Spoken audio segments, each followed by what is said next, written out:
सो यहाँ पे last week हम पहुंचे थे।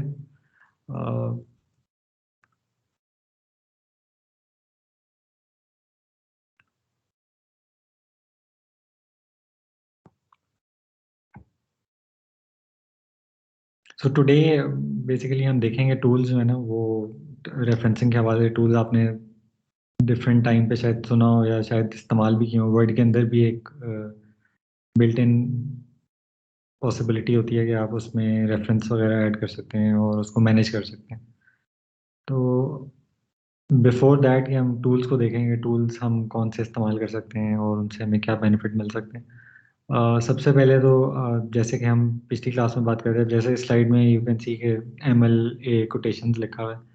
सो MLA जो है वो मैंने ब्रीफली जिक्र किया था कि there are different types of citation जो हम यूज़ करते हैं। टाइप्स का मतलब सिर्फ citation is always a citation, और उसका ऑब्जेक्टिव ये है कि आप एक जो रिसोर्स है जिसको आप इस्तेमाल करें उसके बारे में इतनी इंफॉर्मेशन प्रोवाइड कर दें कि anyone can reach that. Types का यहाँ क्या मतलब है, वो ये है कि आप उसको किस तरीके से फॉर्मेट करते हैं, स्ट्रक्चर करते हैं। तो रेफरेंसिंग जो है वो different publishers, different journals, conferences, सबकी जो है ना वो अपनी अपनी एक काइंड ऑफ डिफरेंट रिक्वायरमेंट हो सकती है कि आपने उसको फॉर्मेट किस तरह करना है। फॉर्मेट इन सिंपल वर्ड्स कि आपने उसको लिखना किस तरह। तो एक तो जो है वो इसके अलावा जो रेफरेंसिंग के हवाले से जब भी हम बात करेंगे, ये it's very important to note as well because a lot of time people tend to miss this. Referencing जो है ना वो it's kind of a two step process. एक तो आपके पास लिस्ट ऑफ रेफरेंसेस होंगी पेपर्स की या जो भी रिसोर्सेज आप इस्तेमाल करें, जो आपके नॉर्मली डॉक्यूमेंट के एंड पे होती है। और दूसरी चीज़ ये है कि वो जितनी लिस्ट के अंदर जितनी एंट्रीज होंगी, वो सारी एंट्रीज जो हैं वो आप जहाँ पे भी टेक्स्ट के अंदर जो आपके एक्चुअल टेक्स्ट है, लिटरेचर रिव्यू ले लेते हैं एज एन एग्जांपल, तो उसके अंदर जिस टेक्स्ट में आपने उस लिस्ट के बारे में जिक्र किया उसके बारे में आप कोई बात करेंगे। ठीक है। तो ये जो स्लाइड है, अगर मैं इसकी आपके साथ और भी एग्जांपल शेयर करूंगा, अभी अगर इस स्लाइड में आप देखें तो लेट से अगर आप इस वाले ये हाईलाइटेड टेक्स्ट को देखें तो इसमें एक तो ये है कि ये कोटेशन मार्क्स में कोई चीज़ लिखी हुई है। दूसरी चीज़ आप यहाँ पे अगर नोट करें तो ये 62 एक नंबर है। ठीक। ये जो है ये बेसिकली आपका रेफरेंस है और हो सकता है कि लिस्ट के अंदर 62 नंबर पे हो। दूसरी चीज़ जो हम देख रहे हैं वो ये है कि आपके पास टेक्स्ट में हम रेफर करें कि हमने कोई चीज़ यहाँ से ली है, which can be these inverted commas. So ये लाइन हो सकता है एग्जैक्टली कॉपी हुई हो। सो बेसिक पॉइंट इज कि आपके पास जो है ना it's a two step process. एक तो टेक्स्ट के अंदर आपने अपने रेफरेंस का जहाँ पे उसका आपने हवाला दिया है वो बात है, और दूसरी जो चीज़ है वो आपके पास एक लिस्ट है जिसके अंदर आप उसको मैनेज करते हैं। तो इस स्लाइड पे quickly I will revise again. हम लास्ट वीक इस पे बात कर रहे थे, तो यहाँ पे जो है वो हम डिफरेंट वेज देख रहे हैं साइटेशन करने के। एक इनडायरेक्ट है, डायरेक्ट है और पैराफ्रेजिंग है। तो इनडायरेक्ट में जो है वो अगर आप इस लाइन को देखें तो ऑथर का कोई नाम नहीं है। ठीक है। तो there is a indirect reference, some researchers note that, stuff like that. And then reference add हुआ है डायरेक्ट में, ऑथर का नाम से हमने बात स्टार्ट की है। और पैराफ्रेजिंग में they are no inverted commas, you just rephrase this line and then put the reference. But at the same time अगर हम यहाँ पे देखें तो इसी स्लाइड में आपको रेफरेंसिंग के दो तीन तरीके नज़र आ रहे हैं। इसके अंदर ऑथर का नाम है और 62 लिखा हुआ है, यहाँ खाली 62 लिखा हुआ है, और यहाँ पे ऑथर का नाम और 62 लिखा हुआ है। सो द मेन पॉइंट है इसके जस्ट इररिस्पेक्टिव ऑफ दैट कि किस तरीके से आपने करना है, द मेन पॉइंट इज कि आपको रेफरेंसिंग के बहुत सारे डिफरेंट तरीके मिलेंगे। अब ये जो MLA है, this is one of that type.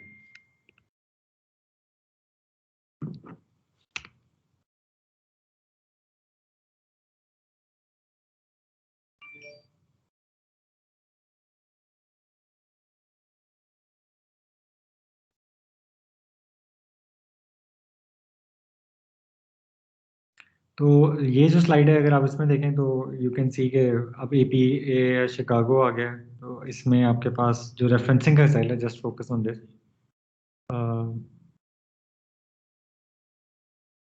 So author name, year and something like this. This is slightly different, year यहाँ पे है, this is also different, so they are different ways of referencing.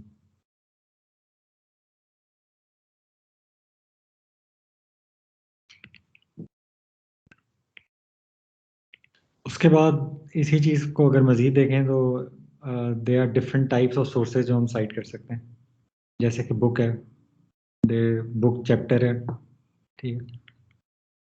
Article है, article from a database, so they are different types as you can see. Website है, page on a website, और इस तरह की बहुत सारी चीज़ें। ये चीज़ आप शायद पिछली स्लाइड में देख चुके हो, but what I wanted to focus here is के अगर आप सिर्फ इस रेफरेंस को देखें तो इसकी there is kind of a very involve formatting.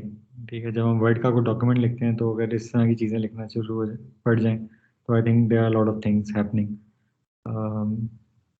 ठीक है, ऑथर का नाम किस तरह लिखा हुआ है, फिर उसके बाद इन्वर्टेड कॉमास में कोई चीज़ है, उसके बाद ये 15.1 आ गया है, फिर ये 1996 आ गया, 4150 आ गया, प्रिंट लिखा हुआ है। तो ये बहुत सारी चीज़ें, बहुत सारी पीसीस ऑफ इंफॉर्मेशन जो है इसके अंदर अटैच हुई हैं। इसी तरीके से अगर ये this particular is MLA type, अगर हम ये टाइप चेंज कर देते हैं तो ये सब जो है वो चेंज हो जाएगा। तो a very quick example for this.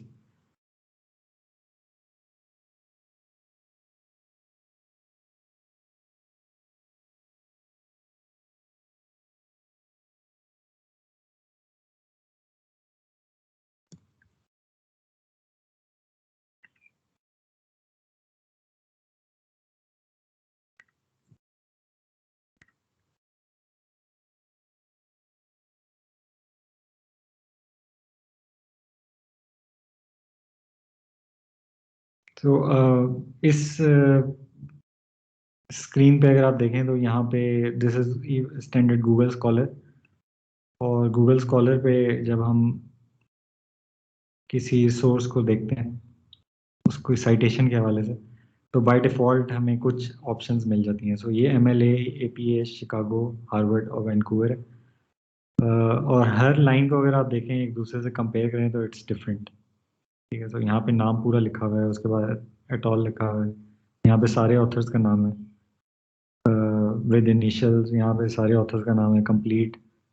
So there are some differences although information same है। ठीक है, यहाँ पे लाइक 42/11 2018 1 to 13 इस तरह की इन्फॉर्मेशन जो है वो सेम है, लेकिन उसको फॉर्मेट करने का तरीका जो है वो डिफरेंट है। तो what we can establish from this is के रेफरेंस को लिखने के लिए, जब हम रेफरेंस को साइट करते हैं तो उसको लिखने के लिए हमारे पास बहुत सारे डिफरेंट मेथड्स मौजूद हैं, and these are some of them, not all of them. यहाँ पे आपको आई ट्रिपल ई नज़र नहीं आ रहा, एज इंजीनियर्स हमें अक्सर आई ट्रिपल ई से डील करना पड़ता है। तो this is something we can establish for, और this basically leads us towards the reason why we use tools. हम टूल्स क्यों इस्तेमाल करते हैं? वेरी बेसिक रीज़न इज़ कि हमें रेफरेंस को हैंडल करना है, मैनेज करना है। सो ऑन वन हैंड हमने रिसर्च के हवाले से ये सीखा कि जब भी आप लिटरेचर रिव्यू लिखते हैं तो आपको you have to establish your sources, identify your sources, और उन सोर्सेज को आपने अपने रिसर्च के अंदर रिफ्लेक्ट भी करना है। But at the same time you also are learning this के उसको जब आपने रेफरेंस करना है, साइट करना है, तो there are certain methods that we need to follow. So this can be challenge. This is always a challenge. Why this is a challenge? I will share another document with you to establish that.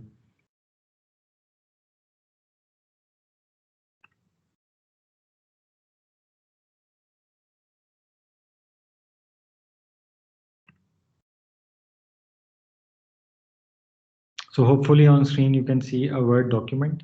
ठीक है, ये एक document आपको नज़र आ रहा है। तो this is simply, अगर मैं इसमें आपको दिखाऊं कि इसके अंदर टेक्स्ट कितना है, ओनली अ 6 पेज डॉक्यूमेंट, रिलेटिवली सिंपल होना चाहिए। ठीक है, 6 पेज डॉक्यूमेंट यू कैन सी है।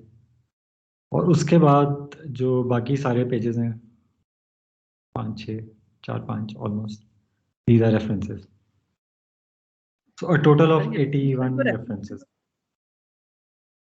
जी सर, ये रिसर्च पेपर पे इतने रेफरेंसिंग है, 80 रेफरेंसेस है। ये एक्चुअली रिसर्च पेपर नहीं है, this is kind of research grant proposal.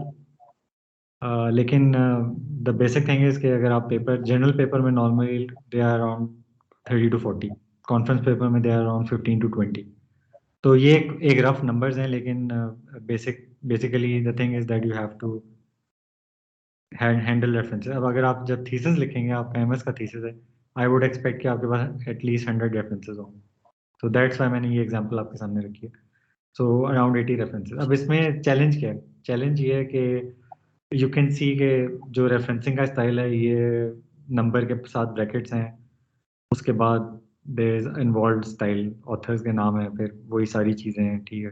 कुछ चीज़ें जो है एब्रीविएशन में हुई हुई हैं, there are lot of things happening है, ठीक है। ये वेबसाइट है तो उसका एक्सेस कब हुई है, इस तरह की चीज़ें। सो हर रेफरेंस आपको एक दूसरे से फर्क नजर आएगा। कहीं पे बुक है तो और तरीके से हुई है। एक चीज़ तो ये हो गई कि इतने सारे रेफरेंस हमने मैनेज करने हैं। दूसरी चीज़ जो हमें हैंडल करनी है वो ये है कि normally this is standard practice, मतलब जो हम IEEE फॉलो करते हैं, जो आप ज़्यादातर फॉलो करेंगे, कि जैसे नंबर 1 है, ठीक है, ये जो 1 आपको यहाँ पे नज़र आ रहा है, तो ये पहला रेफरेंस है, मैं डॉक्यूमेंट के स्टार्ट में हूँ। तो ये 1 जो है, ये आपकी जो लिस्ट है उसमें पहला रेफरेंस एक्सपेक्ट किया जाता है, ठीक है। तो ये जो पहला रेफरेंस था वो ये नॉर्मली व्हाट वी एक्सपेक्ट है कि ये जो है ना, ये सीक्वेंशियल फॉर्म में हो। सो फर्स्ट पहले नंबर पे हो, सेकंड उसके बाद लिस्ट में भी सेकंड नंबर पे हो, एंड सो ऑन। सो अब जो भी तीसरा रेफरेंस आएगा इसके बाद, यानी 2 के बाद जो तीसरा रेफरेंस आएगा, जहाँ पे भी टेक्स्ट में आता है, which is somewhere somewhere in the document, तो लिस्ट में और टेक्स्ट में जो उसकी अपीयरेंस है वो सीक्वेंशियल हो, ठीक है। ये IEEE का स्टैंडर्ड है। इसी तरीके से 4 आएगा एंड सो ऑन। अब अगर मैं सोचता हूँ मेरा ये 6 पेज का डॉक्यूमेंट है, मैं इसमें कोई चेंज करना चाहता हूँ और यहाँ पे मैं एक और रेफरेंस ऐड करना चाहता हूँ, ठीक है, जस्ट कंसिडर दैट सिचुएशन। तो मैं 5th रेफरेंस यहाँ पे ऐड कर दूंगा, और अब इसका अफेक्ट क्या हो सकता है कि एक 5th नंबर मेरी लिस्ट में ऐड हो जाएगा, लेकिन इसका जो अफेक्ट है वो ये है कि अगले जितने रेफरेंस हैं वो एक एक नंबर उनमें ऐड हो जाएगा, ठीक है। ये 5 जो है ये 6 हो जाएगा एंड सो ऑन। तो अगर ये मैनुअली मैं करने बैठ जाऊँ तो it's kind of a very difficult task, ठीक है। आप अपनी रिसर्च से हट के आप इन चीज़ों में ही you will be stuck in these things.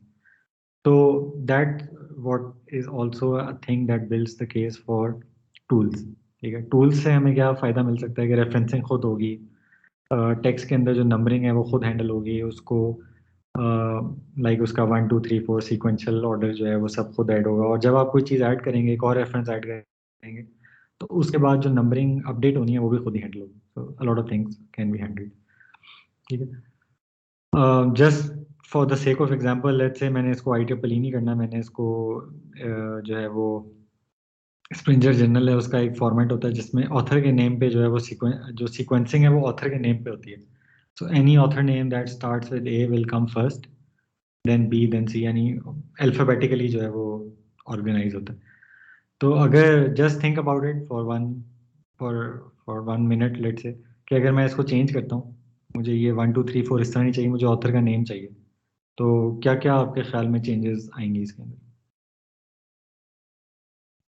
तो अभी फिलहाल ये है कि 1 पे ये लिखा हुआ है, 2 पे ये लिखा हुआ है, कुछ एग्जाम्पल आपके सामने। सो अगर मैं कहता हूँ कि मैंने इसको अल्फ़ाबेटिकली करना है, तो क्या चेंजेस आपके आपके ख्याल में हमें करनी पड़ेंगी? सर ये थर्ड वाला सी है वो पहले आ जाएगा, फिर डी आएगा, फिर एच आएगा। हाँ, सो बेसिकली जो भी, अब इसमें अगर कोई ऑथर ए है, जो कि लाजमी होगा कहीं ना कहीं, तो वो ए वाला जो है वो सबसे पहले आएगा, फिर सारे ए वाले पहले आएंगे, फिर बी वाले आएंगे, फिर सी वाले आएंगे, फिर डी वाले आएंगे, इस तरीके से आएगा। जब ये सब हम करेंगे तो एक तो जाहिर बात है कि आप जस्ट इमेजिन दैट कि दे आर 80 रेफरेंसेस और मुझे ये सारा रीअरेंज करना है, तो do we need to do that? Answer is obviously no, क्योंकि we have tools for that. So basically ये सब चीज़ें हिल जाएंगी, यहाँ पे भी हिल जाएंगी। इसी तरीके से अगर मैं ये 3 एग्जांपल्स लेता हूँ कि सी पहले आना चाहिए, उसके बाद डी आना चाहिए, फिर एच आना चाहिए, तो ये जो 3 नंबर है ये एक्चुअली मेरे टेक्स्ट के अंदर भी 3 चेंज हो जाएगा, क्योंकि अब 3 जो है वो 3 नहीं रहा, वो कहीं और चेंज हो गया। तो they are lot of things that are inter related, referencing के हवाले से, नंबरिंग के हवाले से, पोजिशनिंग के हवाले से। तो इन चीज़ों को ओवरकम करने के लिए kind of the tools that we will talk about, उनका जो बेसिक मकसद है वो ये है कि ये इस तरह के प्रॉब्लम्स हमें ना आए और चीज़ें हमारी स्ट्रीमलाइन हो जाए।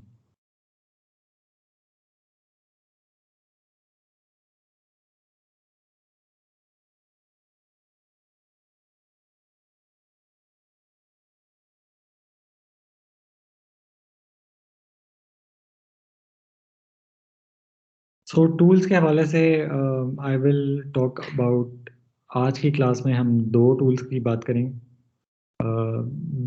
Basically these are kind of softwares जो शायद आप लोगों ने कभी इस्तेमाल किए हो, अगर नहीं किए तो आई वुड से कि just pick one software and start using it from today. ठीक है, आप अपनी थीसिस के हवाले से, रिसर्च के हवाले से जो है वो मेक दिस डिसीजन टुडे कि एक टूल आपने इस्तेमाल करना है। 2 टूल्स मैं आपके साथ डिस्कस करूंगा सॉफ्टवेयर के हवाले से, एक तो एंड नोट है और दूसरा मेंडले है। दोनों की मैं आपको कुछ आपको स्क्रीन भी शेयर करूंगा आपके साथ डेमोन्स्ट्रेट करने के लिए किस तरह इसको इस्तेमाल कर सकते हैं। और एक टूल हम और उस पर हम बात करेंगे, but that we will do later on, that is related to LaTeX. So LaTeX जो है वो इन इट सेल्फ एक कंप्लीट पैकेज है, रिसर्च में बहुत ज़्यादा इस्तेमाल होता है for handling not only references but the whole documents. So normally we tend to use Word. हम Word इस्तेमाल करते हैं। I think आप में से किसी ने लेटेक्स इस्तेमाल किया है अभी तक? हाँ सर। सही है, सुना है इसके बारे में? सर एक दफ़ा कहीं मैं रिसर्च पेपर जब लिखने लगा था बैचलर पे, तो उस टाइम किसी ने मुझे बताया था कि उस पे लिखे जाते हैं। वो टूल था नहीं मेरे पास, तो मैंने वर्ड पे लिखा था। ठीक है, तो जैसे बेसिकली मैंने वैसे देखा है, मतलब जो इंटरफेस वगैरह है, हमारे जो सर हैं फवाद, उन्होंने भी यानी काम करते रहे हैं, तो हम उनके साथ थोड़ा सा वक्त गुजरा है, तो वो बता रहे थे लेटेक के बारे में कि अगर आप रिसर्च शुरू कर रहे हैं तो लेटेक इंस्टॉल कर लें और इसके बारे में नॉलेज रख लें। सही, सो ठीक है। और कोई किसी ने इस्तेमाल किया हो या कोई एक्सपीरियंस हो लेटेक के साथ?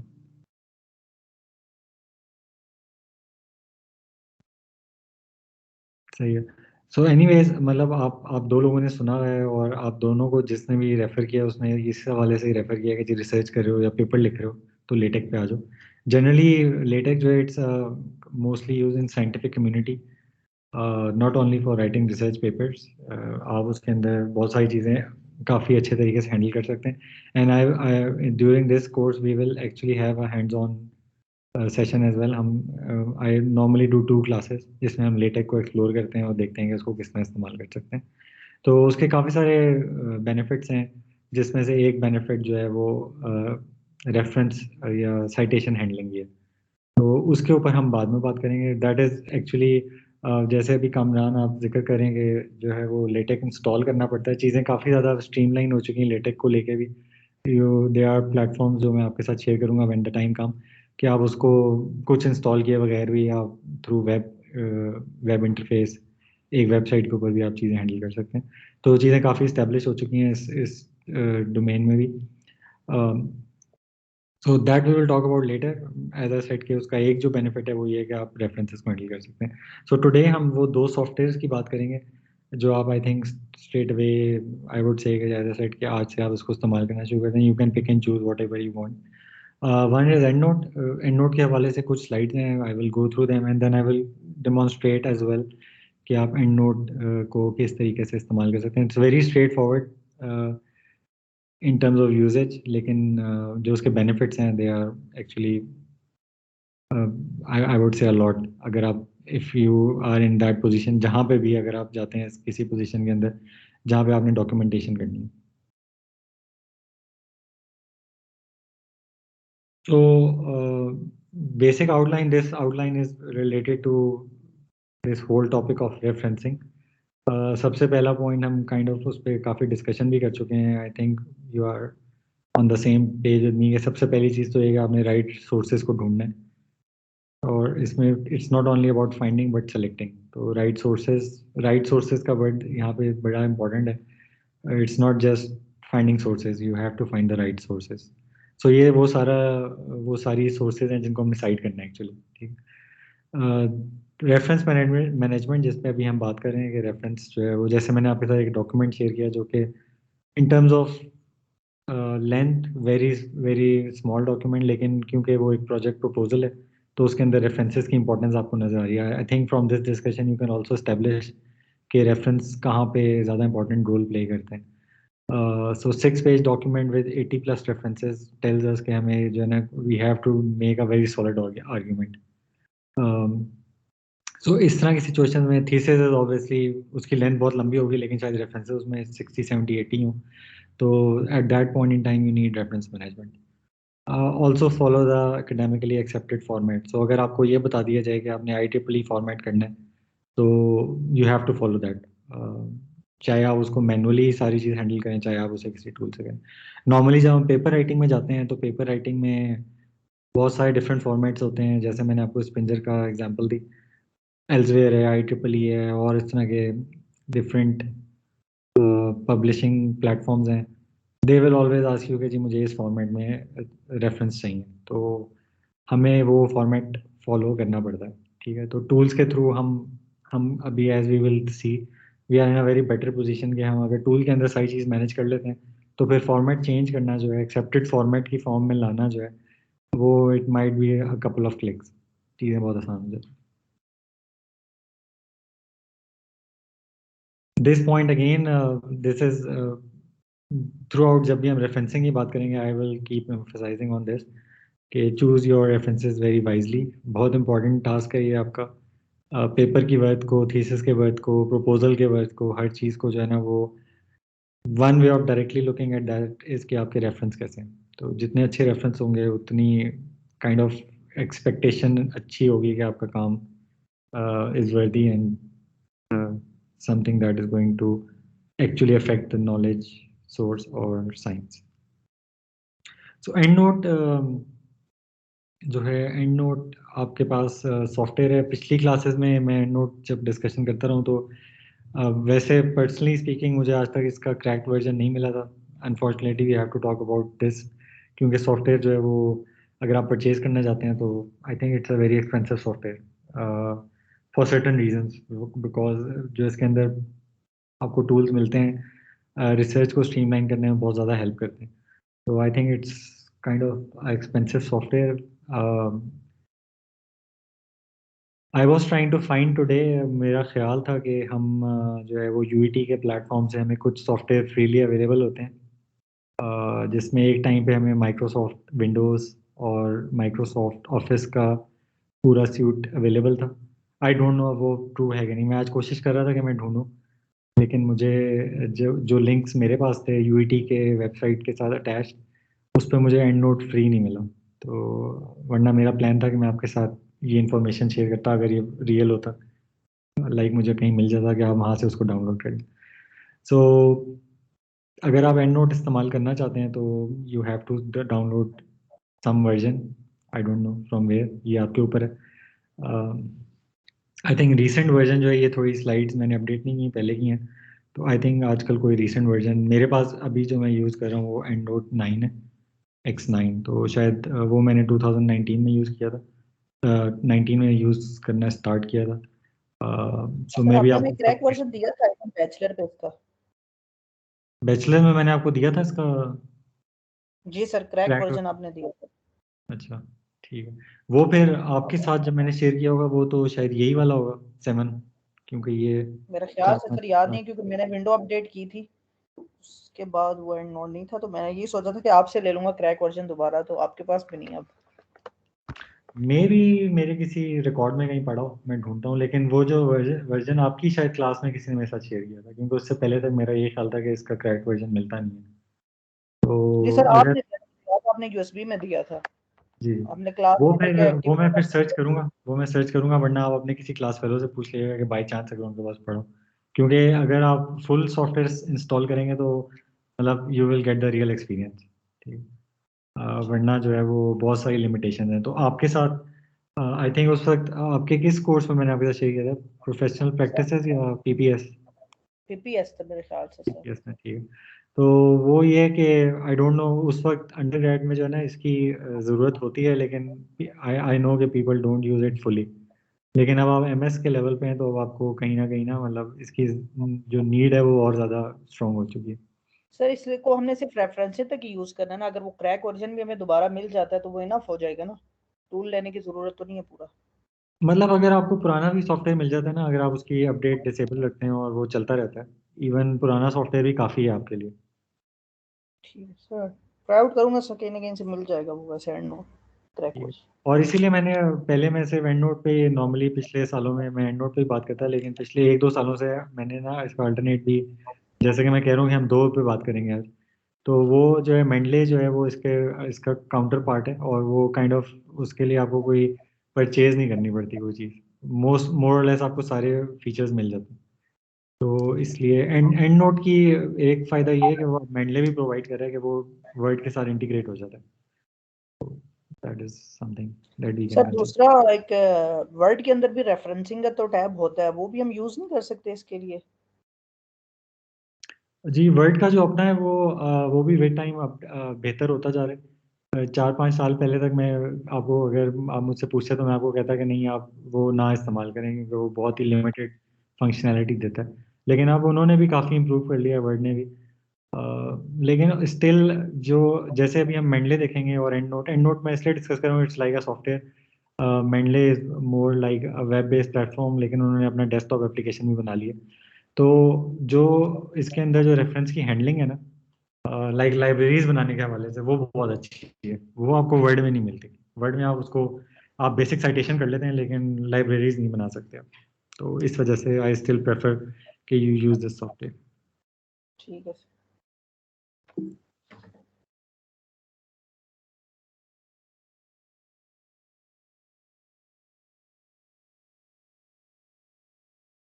सो फॉर दोज पीपल लाइक आपके साथ मैंने ये डिस्कस किया हुआ पहले भी आई थिंक, लेकिन फॉर दोज पीपल जिन्होंने इसको नहीं देखा, तो basically like a package, complete package, they are different things that we expect normally जब हम ज़्यादा इस चीज़ में इन्वॉल्व होते हैं, कि हम इस टूल से, अगर हम एक रेफरेंस मैनेजमेंट टूल इस्तेमाल करते हैं तो उससे हम क्या क्या चीज़ें कर सकते हैं।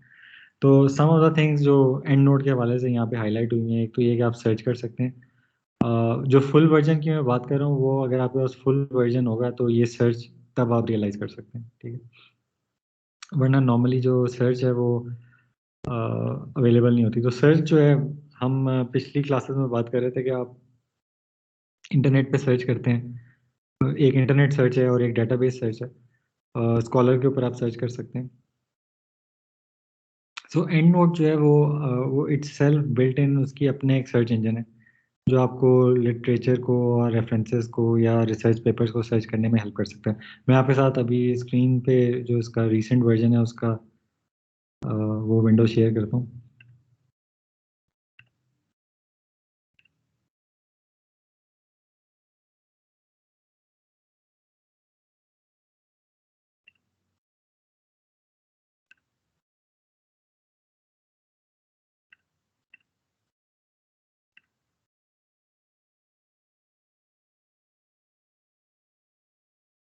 सो इस स्क्रीन में अगर आप देखें तो लाइक एंड नोट जो है वो, they now use this name, like इस कंपनी के नाम से, क्लेरिवेट एनालिटिक्स के नाम से इस्तेमाल होता है। और अगर रेफरेंसिंग के हवाले से और जो इस तरह के डेटा बेसिस हैं उसके हवाले से मैंने शायद जिक्र आपके साथ किया, स्कोपस एक प्लेटफॉर्म है जो कि आपको जो रिसर्च ऑथर्स हैं या रिसर्च पेपर्स के हवाले से एक ऑथेंटिक इन्फॉर्मेशन प्रोवाइड करता है। सो स्कॉलर जो है, गूगल स्कॉलर जो है वो थोड़ा सा ना, मतलब it's kind of a platform जो आपको जिसके ऊपर आप पेपर सर्च कर सकते हैं। लेकिन स्कोपस जो है या वेब ऑफ साइंस, ये ऐसे प्लेटफॉर्म हैं जो अगेन पेड हैं, ठीक है, फ्री नहीं है। गूगल स्कॉलर फ्री है, लेकिन उसका फ़ायदा हमें ये है कि उसके अंदर जब आप सर्च करते हैं तो आपको जो सोर्सेज मिलती हैं वो बहुत ज़्यादा रिफाइंड होती हैं, ठीक है। गूगल स्कॉलर पे ज़रूरी नहीं है कि आपको जो गूगल स्कॉलर का सर्च आपने देखी भी है, हम इस पे बात भी कर रहे थे कि आपको थाउजेंड्स ऑफ रेफरेंसेस मिलते हैं जब आप कोई चीज़ सर्च करते हैं। तो ये जो वेब ऑफ साइंस है और स्कोपस है, इन्होंने ना इस चीज़ को बहुत ज़्यादा स्ट्रीमलाइन किया है, but these are again paid services. Unfortunately हमारे एकेडमिक इन्वायरमेंट में अभी तक ये चीज़ें जो है यूनिवर्सिटीज़ के अंदर आई वुड से कि ये यूनिवर्सिटी को आपको रिसोर्स प्रोवाइड करनी चाहिए इन चीज़ों का एक्सेस। इंटरनेशनल यूनिवर्सिटीज़ में बहुत ज़्यादा कॉमन चीज़ है ये कि आपको ये चीज़ें जो है वो फ्री में अवेलेबल होती हैं। तो जो चीज़ है वो ये, मतलब the point I was trying to make is के क्योंकि ये स्कोपस के साथ लिंक्ड है, तो जब इसके अंदर हम सर्च करते हैं, तो फॉर एग्जांपल अगर मैं ये करता हूँ, तो आप बेसिकली इसके अंदर सर्च कर सकते हैं डिफरेंट चीज़ों को और पेपर्स को, और जिस तरह हम स्कॉलर पे सर्च करते हैं उस तरह हम इस एंड नोट के अंदर रहते हुए सर्च परफॉर्म कर सकते हैं। दूसरी चीज़ आप जो देख रहे हैं एंड नोट के हवाले से वो ये है कि अब मेरे पास सारे रेफरेंसेस जो हैं वो, ठीक है, सारी डिटेल्स आई हुई हैं यहाँ पे। अगर आप इस साइड पे देखें, ईयर आया हुआ है, टाइटल आया हुआ है, जो जो चीज़ें हैं, जैसे शुरू में मैंने आपसे बात की कि रेफरेंस को जब आप फॉर्मेट करते हैं तो ये सारी इन्फॉर्मेशन हमें चाहिए होती है। तो जितने भी रेफरेंसेस इसके अंदर हैं उसके पास जो भी रेलिवेंट इन्फॉर्मेशन है वो एडेड है। दूसरी चीज़ ये है कि आप इसके अंदर जो है वो इसके साथ PDF अटैच कर सकते हैं। तो यू कैन, जो कि मैंने अभी यहाँ नहीं किया हुआ, लेकिन आप you can attach PDF। So you can have a single platform जिसके अंदर रहते हुए आप अपनी सारा लिटरेचर रिव्यू जो है वो मैनेज कर सकते हैं। इसी तरीके से लाइब्रेरी को जो है आप शेयर भी कर सकते हैं, ठीक है, डिफरेंट लोगों के साथ। सो जॉइंट अगर आप काम करना चाहते हैं, मतलब प्रपोजल, जैसे मैंने आपको एग्जांपल आपके साथ शेयर की, नॉर्मली प्रपोजल में they are lot of people who are involved, so they should be able to see के कौन से रेफरेंस यूज़ हो रहे हैं, whatever stuff is being done. So easily आप इसको शेयर कर सकते हैं। और इसके अलावा जनरली आजकल वैसे भी लाइक कोविड को हम रीज़न बना सकते हैं, लेकिन आपने देखा ही होगा कि बहुत सारे जो लोग कंपनीज में काम कर रहे हैं उन्होंने देखा होगा कि चीज़ें जो हैं वो ऑनलाइन गूगल डॉक्स के अंदर और इस तरह डिफरेंट तरीकों से हम चीज़ों को शेयर करते हैं। तो जो शेयरिंग है वो भी इसका एक बेनिफिट है जो हम यूज़ कर सकते हैं। तो normally this is what and note will look like, ठीक है। आपको सारा रेफरेंसेस यहाँ पे आप मैनेज कर सकते हैं। उसके आप ग्रुप्स बना सकते हैं, लाइब्रेरी के ग्रुप्स बना सकते हैं। तो इस तरह की चीज़ें आप इसके अंदर परफॉर्म कर सकते हैं।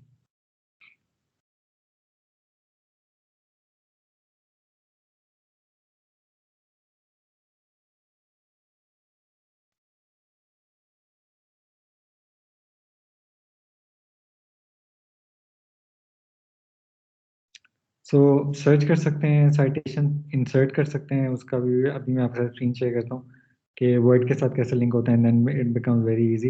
You can annotate PDFs attach कर सकते हैं, उसको एनोटेट कर सकते हैं। तो जब हम एक रेफरेंस सेलेक्ट करेंगे तो उसकी सारी इन्फॉर्मेशन आपको यहाँ पे मिल जाएगी।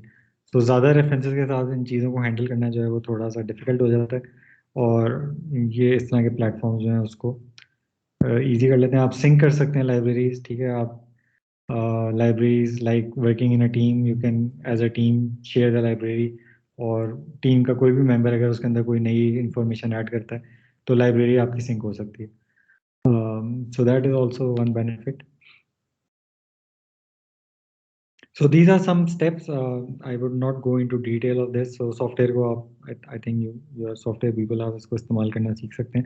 So I will quickly give one quick demonstration के वर्ड के साथ ये किस तरह लिंक अप होता है।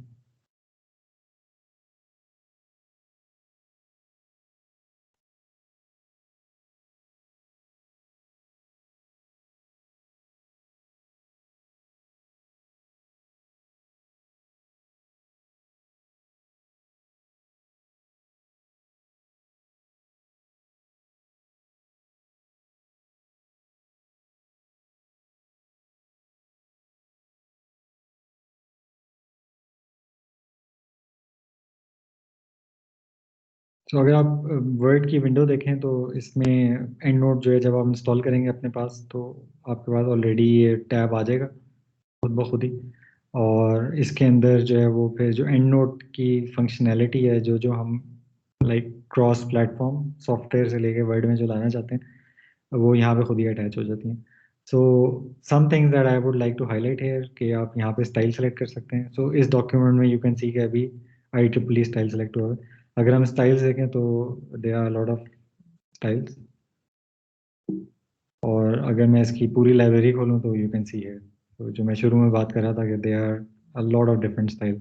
अब ये सब अगर आप लाइक अगर आपको कहीं रिक्वायरमेंट आ जाए या कोई आपको क्रॉस स्टाइल कोई चीज़ चेंज करनी पड़े तो चीज़ें जो है बहुत डिफिकल्ट हैं, लाइक इसकी इंफॉर्मेशन गैदर करना ही बहुत मुश्किल काम है। तो they are lot of things, ठीक है। ये सब ये वही है कि MLA PA जो भी है, तो हर किसी की अपनी अपनी रिक्वायरमेंट्स।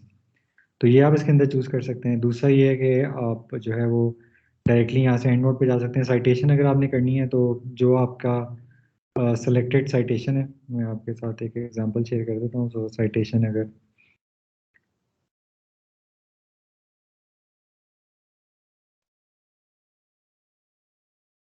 मैंने एंड नोट पे जाके एक साइटेशन सेलेक्ट की, जो आपने शायद नहीं देखा क्योंकि स्क्रीन आपके साथ शेयर नहीं थी। लेकिन अगर मैं उसको यहाँ पे इंसर्ट साइटेशन करता हूँ,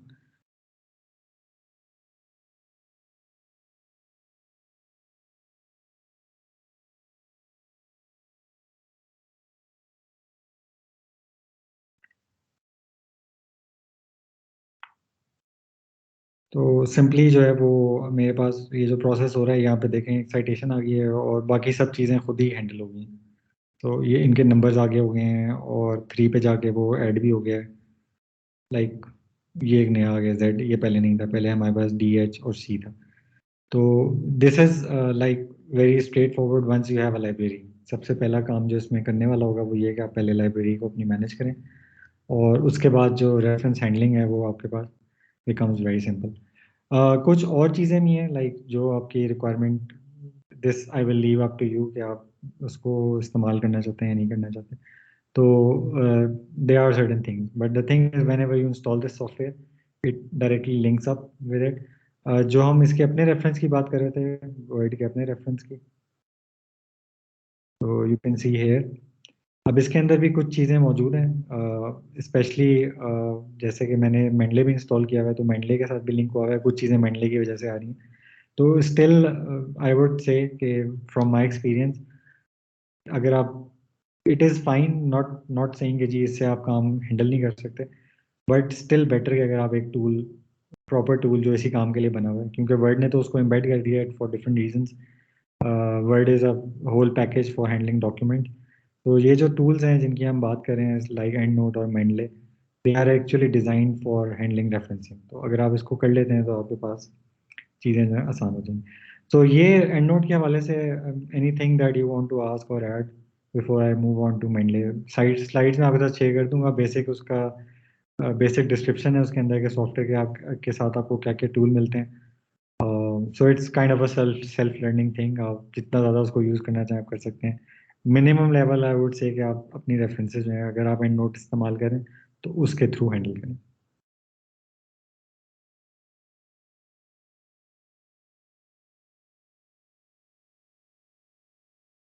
सर ऐसा हो सकता है जब हम एक एंड नोट जो इस्तेमाल कर रहे हैं उसके अलावा फिर हम मेंडले भी यूज़ कर सकें उसी वक्त, यानी एक ही हम अपनी फाइल के साथ ही लिंक कर सकें। This is a interesting question. वैसे मैंने ये कभी किया नहीं है, लेकिन आई थिंक हो सकता होगा। The only challenge would be कि अगर आपने एंड नोट पे IEEE स्टाइल सेलेक्ट किया हुआ है और मेंडले के अंदर आप स्टाइल चेंज कर देते हैं तो फिर कॉन्फ्लिक्ट आ जाएगा। क्योंकि as you can see in my, मैंने आपको अपना वर्ड दिखाया, दोनों दोनों ऑप्शंस अवेलेबल हैं। मेंडले भी मैंने इंस्टॉल किया हुआ है, मैंने एंड नोट भी इंस्टॉल किया हुआ है। तो मेरे वर्ड में दोनों चीज़ें एम्बेडेड नज़र आ रही हैं, लेकिन मैंने कभी दोनों को एक साथ इस्तेमाल नहीं किया। लाइक मेरी लाइब्रेरी, या जब मैं एक डॉक्यूमेंट को फॉर्मेट करता हूँ तो या वो एंड नोट में होती है या मेंडले में होती है। ठीक है, तो कॉन्फ्लिक्ट आ सकता है। आई थिंक लॉजिकली स्पीकिंग कोई मसला नहीं होना चाहिए, लेकिन हो सकता है कि आपके रेफरेंस जो आ रहे हैं वो ख़राब हो जाए कॉन्फ्लिक्ट की वजह से। अच्छा सर, ये जो फाइनल आउटकम आता है जो हम जनरेट कर लेते हैं एक अपनी रिसर्च पेपर या जो भी जो एंड नोट से निकलेगा, उसका फॉर्मेट क्या होता है? मतलब वो वर्ड डॉक्यूमेंट फॉर्म में होता है या फिर इसी और जी, एक्सटेंशन जब में? आप मेंडले इस्तेमाल करेंगे और या एंड नोट इस्तेमाल करेंगे तो क्योंकि वो वर्ड के साथ एम्बेड हो गया है, अब आपका वर्ड का डॉक्यूमेंट जो है वर्ड का डॉक्यूमेंट ही रहेगा आपके लिए। उसमें कोई चीज़ चेंज नहीं हुई। उसके अंदर सिर्फ प्रॉब्लम ये हो सकती है कि फॉर एग्जांपल अगर आपने एंड नोट इस्तेमाल करके रेफरेंसिंग की हुई है और आप वो डॉक्यूमेंट किसी के साथ शेयर करते हैं जिसके पास एंड नोट नहीं है, तो वहाँ पे जो है मसला आ जाएगा। क्योंकि वो जो, अगर आप कोई रेफरेंस अपडेट करना चाहते हैं, वो बंदा जिसके पास एंड नोट नहीं है, तो उसको प्रॉब्लम आ जाएगी क्योंकि वहाँ पे जो है ना वो सॉफ्टवेयर नहीं है, तो चीज़ें वो फिर मैनुअल की तरफ चली जाएंगी। लेकिन अगर आप डॉक्यूमेंट शेयर करते हैं ना, लाइक मेरे पास, मैंने एंड नोट से डॉक्यूमेंट को जो मैं आपको डॉक्यूमेंट दिखा रहा था फॉर एग्जांपल, अगर वो मैं आपके साथ शेयर करता हूँ उसका वर्ड डॉक्यूमेंट, तो आपको वो सेम वही नज़र आएगा जो मुझे नज़र आ रहा है। ठीक है, उसके अंदर सारे रेफरेंसेस भी होंगे, नीचे रेफरेंस की लिस्ट उसी तरह होगी, सब चीज़ें उसी तरह होंगी। तो ये टूल जो है ये सिर्फ these are kind of enabling tools, ये आपके डॉक्यूमेंट की शक्ल सूरत को कोई इफेक्ट नहीं डालते, सिर्फ आपके रेफरेंस को मैनेज कर देते हैं। अगर ना भी हो तब भी आपके पास वो चल सकता है। नो सर, मैं ये पूछ रहा था, जिस तरह होता है ना कि हम जिस तरह फोटोशॉप इमेज बनाते हैं, फोटोशॉप से हम कोई चीज़ इमेज एडिट करते हैं, तो उसकी एक तो फॉर्मेट पीएसटी फॉर्मेट भी होता है, हम उसे जेपीईजी में भी कर सकते हैं। इस तरह मैं कह रहा हूँ इसका अलग से कोई फॉर्मेट होता है एंड जी, नोट का, जो या फिर? फॉर्मेट बिल्कुल होता है। जो आपके पास जो लाइब्रेरी बनेगी ना, उसको एंड नोट की लाइब्रेरी को ENL बोलते हैं, .enl एक्सटेंशन होती है उसकी। ठीक है, तो अगर आप डॉक्यूमेंट शेयर करना चाहते हैं और आपने एंड नोट इस्तेमाल कर लिया, तो फिर आप अपना एंड नोट डॉक्यूमेंट भी देंगे और आप अपना वर्ड का डॉक्यूमेंट भी देंगे और एंड नोट की लाइब्रेरी भी देंगे साथ।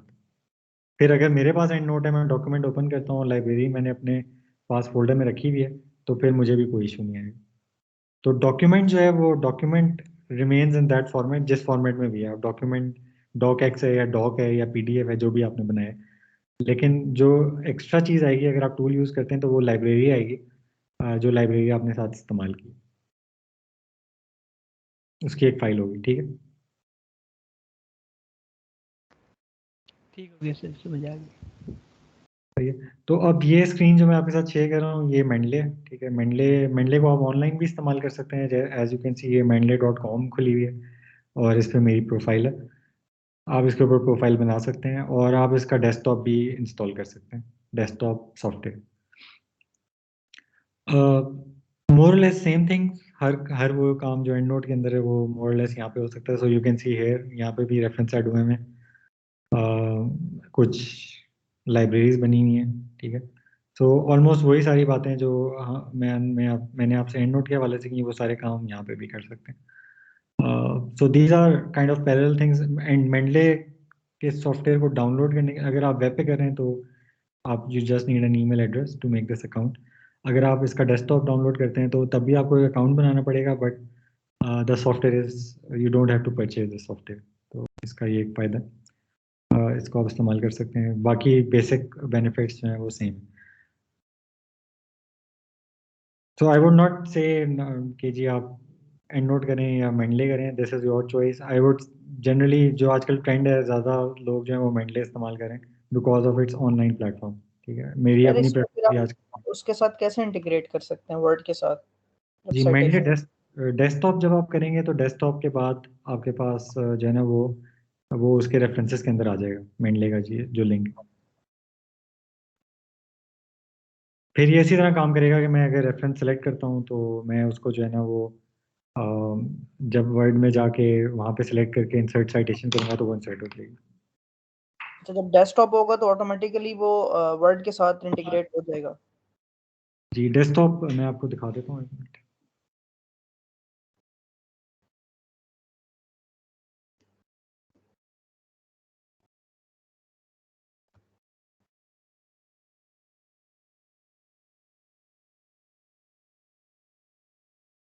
तो ये जो है ना, ये अगर आपको यहाँ पे नज़र आ रहा है, ये मेरा जितना ये रेफरेंसेस जो है, ये वर्ड का अपना रेफरेंसेस है। ये अगर आप कुछ इंस्टॉल ना भी करें तो आपको नज़र आएगा।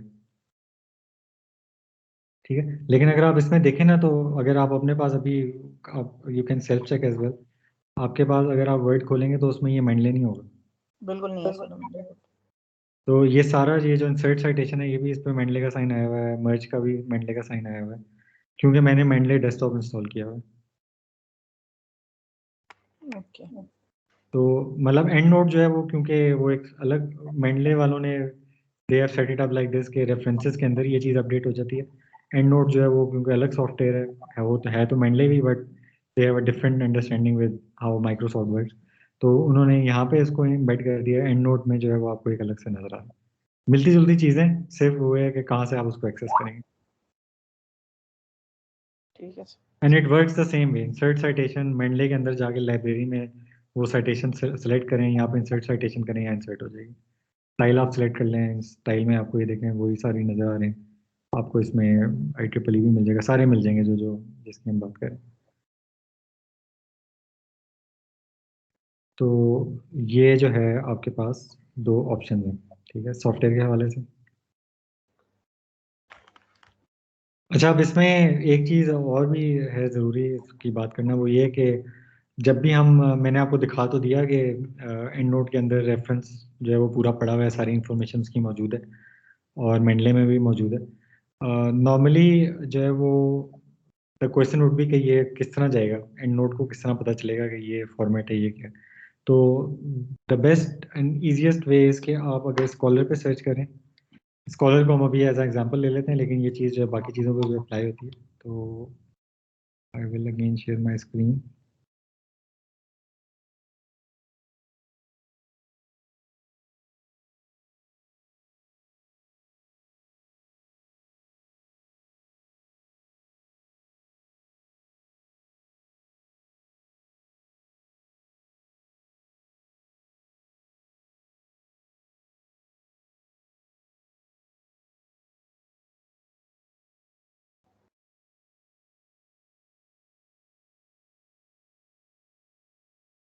अच्छा, इसमें नॉर्मली ये है कि अगर आप स्कॉलर पे देखें तो जैसे मैंने आपको दिखाया था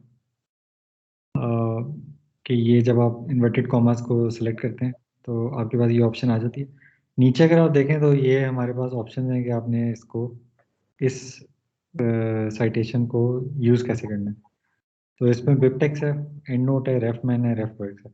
ये स्टैंडर्ड फॉर्मेट्स हैं। नॉर्मली जब आप अगर आप एंड नोट को मैं अगर मैं क्लिक करता हूँ तो होगा क्या कि मेरे पास एक फाइल डाउनलोड हो जाएगी, ठीक है। वो फाइल जो है वो अगर मैं एंड नोट में ओपन करता हूँ तो वो जो इन्फॉर्मेशन दी है, सारी जो इन्फॉर्मेशन है वो एंड नोट में ट्रांसफर हो जाएगी।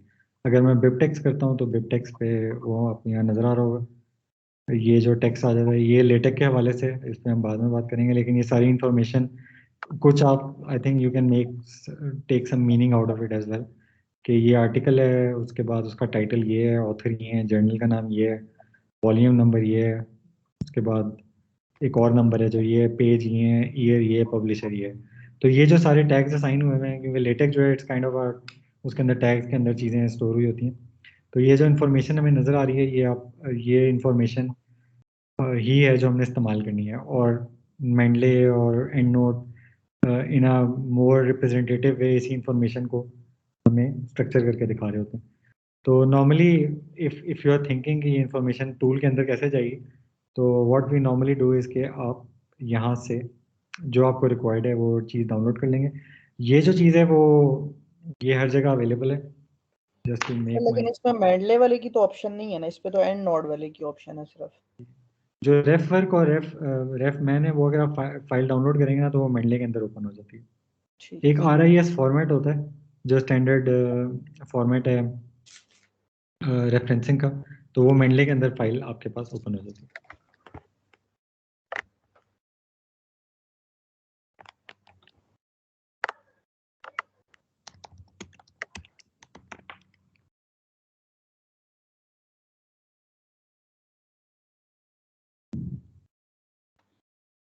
सो नॉर्मली अगर आप किसी भी प्लेटफॉर्म पे हैं, जैसे कि मैं इस वक्त IEEE एक्सप्लोर पे हूँ, स्कॉलर स्कॉलर तो एक हमारे पास एक नॉर्मल जनरल रिप्रेजेंटेशन है ना, लेकिन आप किसी भी टूल के साथ ये काम कर सकते हैं।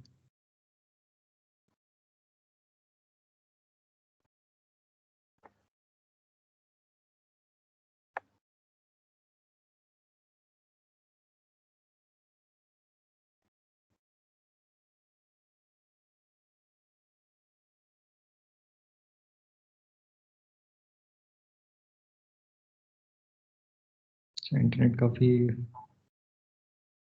तेज चल रहा है। लेकिन एक चीज़ ये मतलब मैं ज़रूर इस पे बात करना चाहूँगा कि जो एक तो ये टूल है ना कि हमने जो है साइटेशन कर लेनी है और हमारी रेफरेंसिंग हैंडल हो जाएगी। लेकिन जो सबसे बड़ी बात है जो आपको बहुत ज़्यादा इसमें बेनिफिट दे सकती है, आई वुड से, स्पेशली आप जब लिटरेचर रिव्यू के स्टेज पे हैं और अगर आप यहाँ से ये चीज़ें अपने वर्क फ्लो का हिस्सा बना लेते हैं, तो आप अपने रेफरेंसेस को ना लाइब्रेरीज के अंदर मैनेज कर सकते हैं। अब आप अगर जिस भी फील्ड के अंदर आप सर्च कर रहे हैं, आप जाहिर बात है उसको टॉपिक्स में कैटेगराइज कर सकते हैं अपनी रिसर्च एरिया को। तो अगर आप वो लाइब्रेरीज बनाना शुरू कर दें, जैसे मैं आपके साथ अपनी लाइब्रेरी शेयर कर रहा हूँ, तो एक दफ़ा वो लाइब्रेरी आप बना लेते हैं तो आपके पास उस टॉपिक के हवाले से कलेक्शन बनना शुरू हो जाती है। तो रेफरेंसेस को, लिटरेचर रिव्यू को प्रॉपरली हैंडल करने में टूल्स, ये एक तरीका ये हो सकता है कि आप अपने पास फोल्डर बना के उसके अंदर पीडीएफ रख लें, लेकिन एट द सेम टाइम अगर आप उसको ऑनलाइन, ये मेंडली की जो मेरी लाइब्रेरी है ये मेरे साथ ऑनलाइन है, इसको मैं कहीं भी ओपन कर सकता हूँ। तो पर्सनली जो है I see this as a very large benefit, specially अगर आप किसी मल्टी डिसिप्लिनरी टीम में काम करते हैं या किसी प्रोजेक्ट पे काम करते हैं, तो उस सिचुएशन में लाइब्रेरीज को हैंडल करना और शेयर करना बड़ा आसान हो जाएगा। अच्छा, अब अगर ये जो है वो, अगर इसको आप देख रहे हैं तो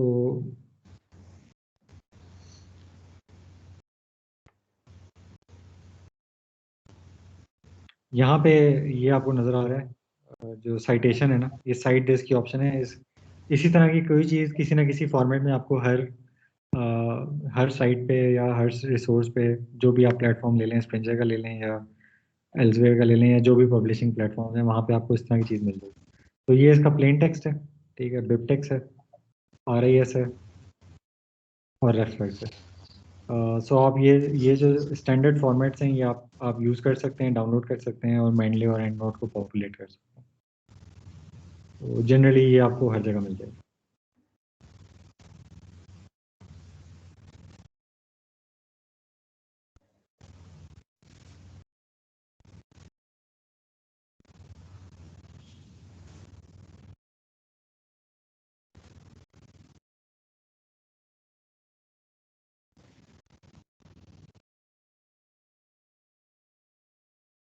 ठीक है, इस पे और कोई आपका कोई क्वेश्चन आपके जहन में आता है, anything that you want to clarify?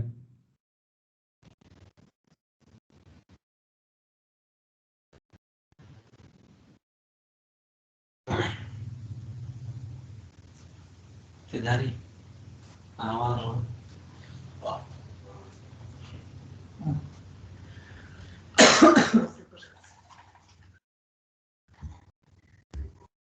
सही है। सो जनरली मैं मतलब इसको मैं कंक्लूड इस तरह करूँगा, जो सबसे इम्पोर्टेंट पॉइंट है अदर देन टूल यूजेज, और टूल हम इस्तेमाल क्यों कर रहे हैं। सबसे पहली बात जो मैंने आपसे की थी कि इस्तेमाल करने की there is a strong justification for that, वो यही थी कि हमने जो है वो अपने रेफरेंसेस की फॉर्मेटिंग को हैंडल करना है, ठीक है। This is related to formatting, but as a set कि जनरली स्पीकिंग ओवरऑल अपनी रिसर्च स्टडी को कंडक्ट करने में उसको किस तरह कैटेगराइज करना है और चीज़ों को किस तरह स्ट्रीमलाइन रखना है, so you can directly refer to that in a good way, तो उसके लिए भी आप इस्तेमाल कर सकते हैं। So I would conclude with this कि जब आप जो जो नॉर्मल रिक्वायरमेंट है थीसिस के अंदर या पेपर के अंदर रेफरेंसिंग के हवाले से, क्योंकि आज के बाद हम रेफरेंसिंग पे मतलब क्लास के हवाले से बात नहीं करेंगे, I will conclude the referencing topic today. तो रेफरेंसिंग जो है वो सबसे पहले तो उसकी ज़रूरत क्यों है, वो इसलिए थी कि जी to make your argument more strong. At the same time हम रेफरेंसिंग इसलिए भी इस्तेमाल करते हैं कि our research is based on other people's work, तो हम इसलिए रेफरेंस इस्तेमाल करते हैं। लेकिन जब हम उसको डॉक्यूमेंट करते हैं अपने थीसिस के अंदर और पेपर के अंदर, तो they are two things we need to do with reference to जो भी हम रेफरेंस कर रहे हैं रेफरेंसिंग के हवाले से, या जो साइटेशन हम यूज़ करें। एक तो हमें लिस्ट चाहिए एंड में, ठीक है। तो लिस्ट हम हमेशा आपको डॉक्यूमेंट के अंदर, आपके थीसिस के अंदर हमेशा एक एंड पे लिस्ट होगी।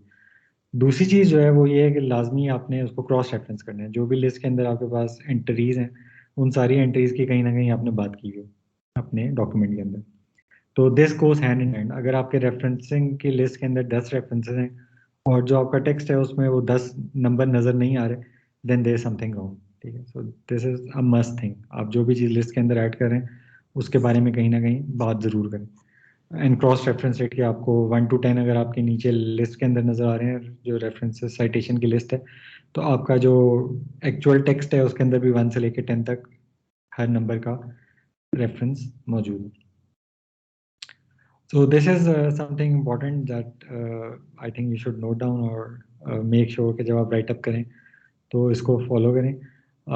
जो थर्ड टूल है लेटेक के हवाले से, एज आई सेड कि उस पर हम बाद में बात करेंगे। LaTeX is a complete package in itself for handling documents. Then you still even don't need to use Word. So we will come to that later on. So basically आज के लेक्चर के हवाले से कंटेंट यही है। I'm kind of done with that. So I can open it up for discussion, or otherwise फिर जो कुछ हमारे points हैं other than today's topic उसको भी हम discuss कर लेते हैं मिड्स के हवाले से और क्लास के हवाले से.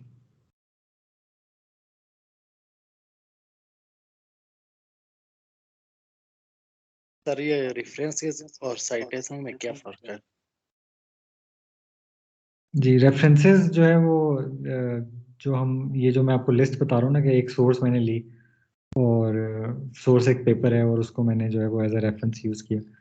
सो बेसिकली रेफरेंसेस हम उस सबको कहते हैं जितनी हमारी सोर्स हैं. साइटेशन जो है वो जब मैं एक पैराग्राफ लिखता हूँ और उसके अंदर जाके कहता हूँ कि जी एक सेंटेंस के एंड में मैं नंबर 1 डालता हूँ तो वो साइटेशन है. मतलब मैंने अपने रेफरेंस को कहाँ पे साइट किया.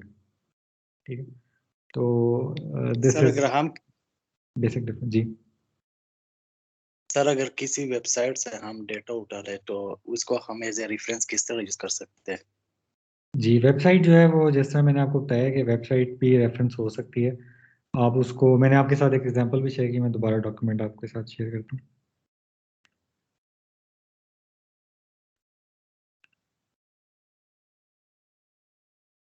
सो इस डॉक्यूमेंट में ये जो रेफरेंस है, रेफरेंस नंबर 81, ठीक है, ये एक वेबसाइट है. ये मुझे इसलिए पता चल रहा है कि इसके साथ मैंने एक्सेस लिखा हुआ है. ठीक है, सो नॉर्मली जब आप वेबसाइट को रेफरेंस करेंगे तो जितनी इन्फॉर्मेशन हम ले सकते हैं. अब ये website it looks like a web page जो इन ऑथर्स ने लिखा है और ऑथर के बारे में ये भी पता है कि वो MBA MD हैं. जितनी भी इंफॉर्मेशन मेरे पास थी वो यहाँ पे मैंने रिफ्लेक्ट कर दी. तो नॉर्मली जब आप कोई भी टूल यूज़ करेंगे तो टूल के अंदर जब आप सोर्स की टाइप सेलेक्ट करते हैं, ठीक है, उसके अंदर आपको डिफरेंट ऑप्शंस मिलेंगे. ये चीज़ आपके साथ मैं जब स्लाइड शेयर करूँगा तो उसमें आपको मिल जाएगी.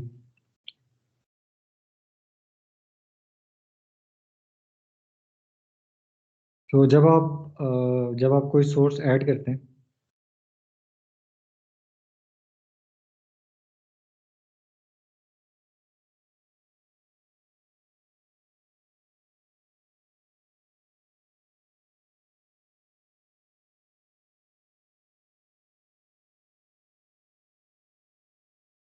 आई थिंक मैंने स्लाइड में ऐड नहीं किया, लेकिन ये है कि आपको ऑप्शन मिलेगी कि आपके सोर्स की टाइप क्या है. जैसे वो आर्टिकल है, बुक है, ठीक है, वेबसाइट है. और जब आप वो टाइप सेलेक्ट कर लेंगे तो फिर आपके पास ऑटोमेटिकली उसके हवाले से जो है ना वो ऑप्शन आना शुरू हो जाएंगे. फॉर एग्जांपल ये जो मैंने आपके साथ ये स्लाइड्स में मैंने शेयर किया था कि आर्टिकल जो है वो डिफरेंट तरीके से उसकी इंफॉर्मेशन होती है क्योंकि उसके रेलिवेंट इंफॉर्मेशन डिफरेंट है. और जो बुक है उसकी इंफॉर्मेशन डिफरेंट होती है और वेबसाइट की इंफॉर्मेशन डिफरेंट होती है. तो ये जो सारी टाइप्स हैं ये these are something that we can handle. और वेबसाइट को आप रेफर कर सकते हैं, लेकिन refer it like this, always mention के when you have access that. ये बहुत इंपॉर्टेंट है. सर हम किसी वेबसाइट का यूआरएल इस्तेमाल कर सकते हैं एज ए रेफरेंस? नहीं जी, URL नहीं इस्तेमाल कर सकते. सर फिर अगर मतलब कोई वेबसाइट में आर्टिकल हो या कोई और डेटा हो उसका अगर अथर का नाम लिखा हो या कोई और रिटर्न लिखा हो फिर हम किस तरह से रेफरेंस इस्तेमाल कर सकते हैं? जी कोशिश करेंगे. अब जैसे यहाँ पे देखेंगे ehow.com लिखा हुआ है, लेकिन साथ में जो उसका टाइटल है ना वो, यानी बेसिकली मकसद कहने का ये है कि आप जैसे नॉर्मली होता है ना कि वो जो आपके ब्राउजर के अंदर जो लिंक आ रहा है वो कॉपी कर दिया, वो कॉपी नहीं कर सकते. ठीक. अगर मैं कोई रेफरेंस ले रहा हूँ लेट से google.com से, तो मैं यहाँ पे google.com लिख दूंगा, लेकिन आगे जो उसका मेन टाइटल है ना, जो उसका टाइटल है उसको मैं इस तरीके से लिखूंगा. तो डायरेक्टली लिंक नहीं कॉपी करना है.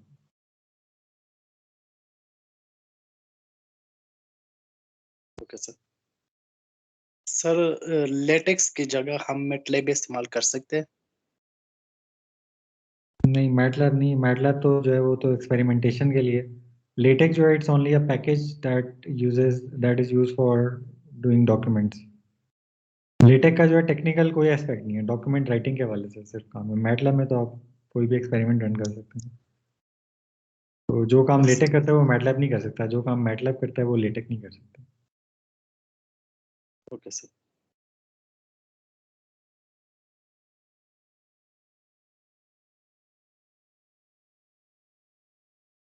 अच्छा सर, मैंने ये क्वेश्चन ये करना था कि ये जो होते हैं हम कहते हैं कि जिस तरह कंक्लूजन है या एब्स्ट्रैक्ट है, इसमें तो हमें रेफरेंस देने की ज़रूरत नहीं होगी। जी, नॉर्मल जो राइटिंग प्रैक्टिस है उसके अंदर एब्स्ट्रैक्ट कंक्लूजन के अंदर रेफरेंसेस नहीं होते। This is normal writing practice. और मोस्टली जहाँ पे भी आप जिधर भी जिस भी सोर्स पे चले जाएं, जहाँ पे भी आप डॉक्यूमेंट सबमिट करने के बारे में सोचें, दे विल पर्टिकुलरली इंस्ट्रक्ट के जी एब्स्ट्रैक्ट और कंक्लूजन में रेफरेंस ऐड ना करें। In extreme cases you can use, ये नहीं है कि बिल्कुल ही नहीं कर सकते, कर भी सकते हैं, लेकिन नॉर्मल राइटिंग प्रैक्टिस जो एकेडमिक है और जो रिसर्च बेस्ड है उसमें यही कन्वेंशन है कि लेकिन आप सर इसमें ये एब्स्ट्रैक्ट और नहीं होता कंक्लूजन। कि इस पे ये नहीं होता कि लेट्स सपोज मैंने एक पहले का काम किया हुआ है, वो भी पब्लिश और मैं उसी को एक्सटेंड कर रहा हूँ, तो उस केस में तो एब्स्ट्रैक्ट में आ सकता है ना। स्टिल वही बात है कि मैं कह रहा हूँ एक्सेप्शंस हो सकती हैं, लेकिन इस तरह की जो रेफरेंसिंग है वो भी पेपर के अंदर अगर आप कर रहे हैं तो नॉर्मली लोग इंट्रोडक्शन में जाके करते हैं, एब्स्ट्रैक्ट में नहीं करते। ठीक है। सो ट्राई टू, मतलब आप अपने लिए वो गाइडलाइन ये रखें कि कोशिश करें as much as possible, and most I think most cases आपको शायद ज़रूरत भी ना पड़े कि आप जो है ना रेफरेंस ऐड करें एब्स्ट्रैक्ट या कंक्लूजन के अंदर। Basic writing practice, don't use references in abstract and conclusion. अच्छा सर, इसके अलावा एक और क्वेश्चन है कि जिसमें हम रेफरेंसिंग कर रहे होते हैं, यानी हमने पहले सपोज कि हमने एक पैराग्राफ है, उसके अंदर लाइन 1 के अंदर हम पहले रेफरेंस के थ्रू हम उस बात को कर रहे हैं, लाइन 2 के अंदर हम दूसरे रेफरेंस से गए, लाइन 3 के अंदर फिर पहले रेफरेंस से कर रहे हैं, तो हमें दोबारा से वो रेफर करना पड़ेगा कि ये दोबारा लाइन 1 की तरफ से, मतलब तो ये जो रेफरेंस 1 है। नॉर्मल, अगेन इसमें जो नॉर्मल प्रैक्टिस या बेस्ट प्रैक्टिस है वो ये है कि एक ही पैराग्राफ के अंदर एक रेफरेंस को रिपीट ना करें, बेहतर ये है। ठीक है, अगर आपने रेफरेंस 1 के हवाले से बात करनी है तो अगर वो एक बीच में सेकंड की बात आ रही है फिर 1 की आ रही है तो 1 को कंबाइन करने की कोशिश करें। नॉर्मली लोग ये पसंद नहीं करते कि आपके एक ही पैराग्राफ के अंदर एक रेफरेंस बार बार आ रहा हो। इसका ये मतलब नहीं है कि आप डॉक्यूमेंट में रेफरेंस रिपीट नहीं कर सकते। आपके इंट्रोडक्शन सेक्शन में आपने रेफरेंस 1 के हवाले से बात की, मे भी मेथोडोलॉजी में जाके आप दोबारा उसके हवाले से बात करें, तो इट्स एब्सोल्युटली फाइन, लेकिन ये वहाँ पे वो रेफरेंस 1 ही रहेगा क्योंकि वो एक दफ़ा नंबर जो है वो एक दफ़ा ही लगना है उसको, जिस जब वो पहली दफ़ा उसकी बात हुई है। तो आई वुड से कि बेस्ट प्रैक्टिस और नॉर्मल प्रैक्टिस है इसके एक पैराग्राफ में रेफरेंस रिपीट ना हो। अच्छा, वैसे एक पैराग्राफ में मल्टीपल रेफरेंसेस हो सकते हैं लेकिन वो रेफरेंसेस रिपीट ना हो, मल्टीपल हो सकते हैं एक पैराग्राफ में, चाहे 10 हो जाए कोई मसला नहीं, लेकिन वो रेफरेंस 1 बार बार रिपीट ना हो। सही। बहुत सारे लोग ये करते हैं, मैंने बहुत दफ़ा देखा है ये कि एक ही पैराग्राफ में 3 लेट से मेन लाइंस हैं या मेन क्लेम्स हैं, अब वो तीनों जो है वो एक ही सोर्स से हैं, तो वो तीनों के बाद ना इंडिविजुअली 1 डला हुआ है, फिर 1 डला हुआ है, फिर 1 डला हुआ है। तो ये प्रैक्टिस जो है ये बिल्कुल भी पसंद नहीं की जाती रिसर्च कम्युनिटी के अंदर। अगर वो सारी बात एक ही रेफरेंस से ली गई है तो पैराग्राफ के एंड पे जाके आप उसको रेफर करें, उसका मतलब यही होगा कि आपने ये सारी बात इस सोच से ली।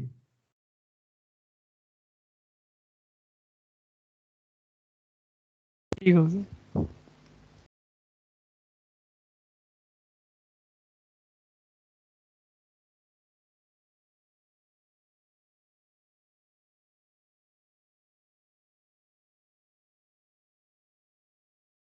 चलिए ठीक है, और कोई अगर कमेंट नहीं है तो फिर हम अगली बात पे मूव करते हैं जो नेक्स्ट टास्क के हवाले से था। टास्क के हवाले से मैं आपके साथ अभी स्क्रीन ही शेयर कर देता हूँ क्योंकि कुछ लोग अभी भी कंफ्यूज हैं कि टास्क कौन से हैं और कौन से नहीं। तो टास्क की जो लिस्ट है ना वो आप यहाँ से अभी नोट डाउन कर लें ताकि ये क्लियर हो जाए आपको। टास्क के हवाले से एक और भी सबमिशन, क्योंकि मैंने आज ये मेरा प्लान ये था कि मैं आज इन सबको एवेलुएट करके फाइनल कर दूंगा, तो आज आप जितने टास्क की जिनकी हम अभी बात करें ये यानी पिछले वीक से तक जो थे, आज लास्ट डेट है उसकी सबमिशन की। ठीक है, तो यू जस्ट सबमिटेड सर और वीकेंड तक आपके कर दें। जी, सर वीकेंड तक कर दें उसकी एक्सटेंशन सर। मैंने आज क्लास में करना था, पहले ही बहुत एक्सटेंशन में हम चल रहे हैं। सर बस संडे तक कर दें सर, क्योंकि सैटरडे छुट्टी होती है, क्योंकि सर ऑफिस भी मैनेज करना होता है, तो संडे तक कर दें किसी तरीके से।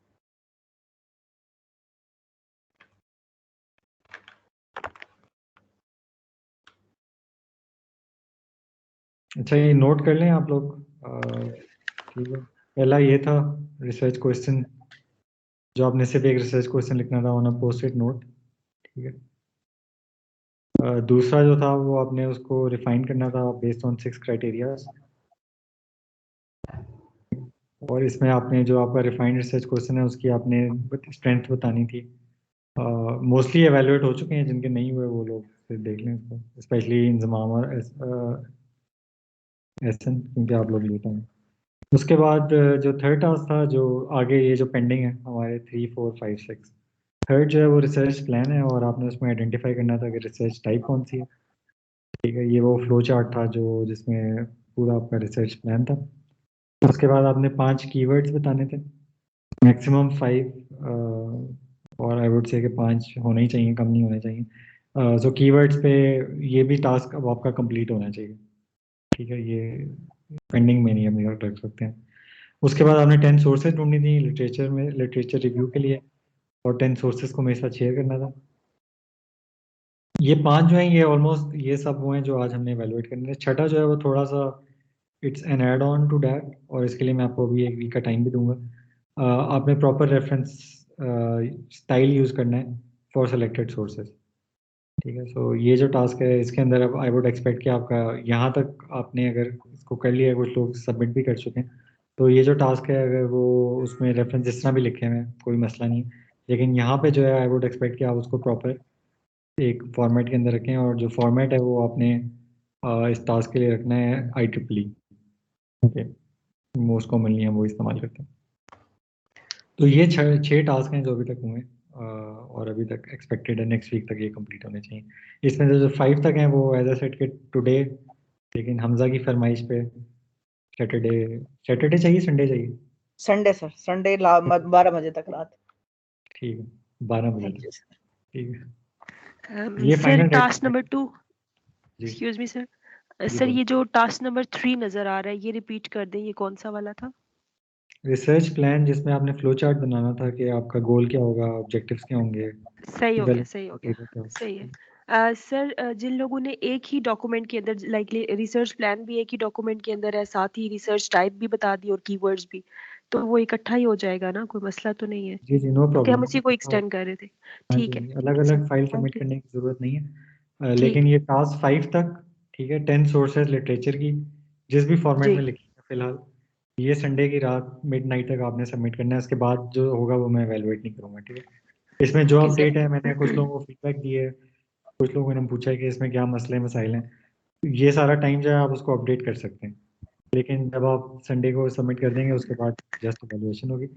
ये जो 6 टास्क है सर आपने, जी जी बोलो। सर जिनको फीडबैक नहीं मिला, लाइक मैंने सबमिट करा दिया था, आपने कोई रिस्पॉन्स नहीं किया, तो ठीक है? वो फीडबैक जो है वो वही था कि क्लास के अंदर, मतलब पिछली क्लास में ही मेरा प्लान ठीक था है, कि मैं देख लूंगा टाइम, तो यस सर। जितना आई थिंक आपको क्लास में मैंने कुछ फीडबैक दिया था कुछ जी चीज़ों जी के। बिल्कुल, मैंने अपडेट करके सेंड कर दिया था दोबारा से। जी, बस वहां तक ठीक है। जितनी फीडबैक जिनको नहीं मिला, अनफॉर्चुनेटली मतलब ये है कि वही है कि आपको जो डिस्कशन हमारी हो चुकी है, ट्राई टू फॉलो दैट। ठीक हो गया। सर टास्क 1 कौन सा? टास्क 1 रिसर्च क्वेश्चन, पहला एक रिसर्च, ये मैं आपको वापस कर चुका हूँ, ये सब लोगों का हो चुका है, सिर्फ इंजमाम और एहसन रहेगा। ये मैंने आपको जो पहला पेज रिटर्न किया था, तो ये इसकी मैंने एवेलुएशन नहीं की थी, ये जस्ट सबमिशन थी, सब लोग सबमिट कर चुके हैं। सर वो जो कीवर्ड्स पे था मेरे कीवर्ड्स पे क्या? तो वो तो वैसे भी एसईओ में चला जाता है ना। कीवर्ड्स पे काफी ज्यादा आर्टिकल्स आ रहे हैं, उसके क्रेडिट भी नहीं है, ये तो एसईओ में चला जाएगा ना। लाइक 100 रिसोर्सेज से ज्यादा आ रहे हैं, 1000 तक पहुंच जाते हैं। ये जो कीवर्ड्स मैं आपको उसका कह रहा कुछ हूँ ना पता कि कोशिश करेंगे रिसोर्सेज कम आए, ये जस्ट एक सेल्फ चेक क्राइटेरिया। कोशिश करेंगे अच्छे कीवर्ड्स हो, वो जो हम साइड डिस्कशन कर चुके। जरूरी नहीं कि 100 रिजल्ट ही हैं, हर फील्ड में पॉसिबल भी नहीं होता, बहुत मुश्किल काम है। तो इसका ये मतलब नहीं है कि आप अपने जो अच्छे सॉलिड कीवर्ड्स हैं उनसे ही मूव कर जाएंगे, उसको ऐसी चीज़ें देंगे वो कुछ सर्च ही ना कर पाए। ज़्यादा इंपॉर्टेंट चीज़ ये होगी, मैं ये देखना चाहूँगा कि जो आपको रिसोर्सेज मिलें वो स्ट्रॉन्ग हो। ठीक है, ठीक है ठीक। तो कीवर्ड्स में जनरल फीडबैक ये है कि सेंटेंसेस ना हो, ठीक है, बहुत कॉमन ना हो, deep learning, machine learning, software engineering ये कीवर्ड नहीं है, ठीक है। तो थोड़े से ना अपने अपने एरिया को एक्सप्लोर करें और कोशिश करें कि उसके अंदर जाके ज़्यादा इन डेप्थ किस्म के कीवर्ड्स सर्च कर सकें। तो ये जनरल फीडबैक है, पूरे पूरे सेंटेंसेस ना दें। अभी अपडेट कर सकते हैं, यू हैव टाइम, जिन लोगों ने अभी तक शेयर नहीं किया तो संडे तक, ठीक है। ठीक है। सही है। और सिक्स जो है वो अपने अपने रेफरेंसिंग को फॉर्मेट में लाना है। So I would expect to use a tool, EndNote or Mendeley or whatever you're using, या वर्ड का अपना रेफरेंसिंग, लेकिन आपके जो रेफरेंस हैं वो IEEE स्टाइल में हो और उनकी पूरी लिस्ट हो 1 2 3 4 करके, ठीक है।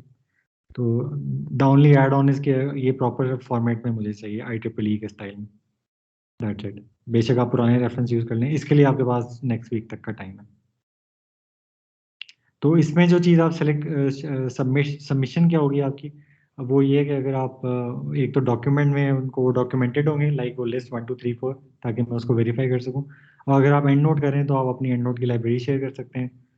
अगर आप मेंडले करें तो इवन आप मेंडले की लाइब्रेरी भी शेयर कर सकते हैं। अगर कोई उसमें इंटरेस्टेड हो तो मैं आपको अपना जो मेंडले की लाइब्रेरी के ईमेल एड्रेस है वो आपके साथ शेयर कर दूँ, ताकि हम ऑनलाइन ही उसको एवेलुएट करें और आपको एक्सपीरियंस भी हो जाए कि लाइब्रेरी शेयर किस तरह होती है। तो this is something that we can do. So इसके लिए आपके पास नेक्स्ट वीक तक का टाइम है। टास्क के हवाले से अगर कोई क्वेश्चन है तो पूछ लें, ताकि हम फिर अगली बात करें।